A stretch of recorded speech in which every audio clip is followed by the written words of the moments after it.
Welcome to Luca is a Billionaire, where the only thing I invest in is your answers.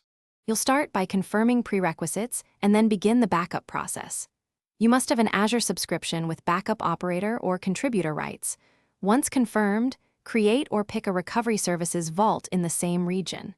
Make sure the VM has the Azure VM agent installed and disks are in a supported state for application-consistent snapshots.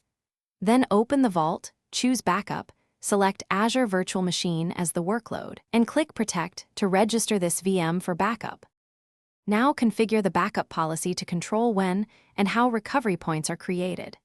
Select an existing policy or create a new one specifying schedule frequency, backup window, and retention ranges for short and long-term needs.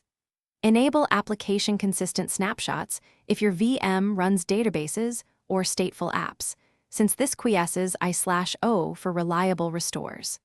Make sure all necessary managed disks are included, and enable soft delete and instant restore features if you want faster recovery. Then assign the policy to the VM and save. Finally, trigger the initial backup immediately and watch the jobs blade to confirm success. This first run creates the baseline recovery point. Once complete, validate by performing a test restore to an isolated network or staging subscription to ensure files and services recover correctly. If the job fails, check the Azure VM agent status, the backup extension log in the VM, and recovery services vault permissions. Make sure storage encryption or disk type isn't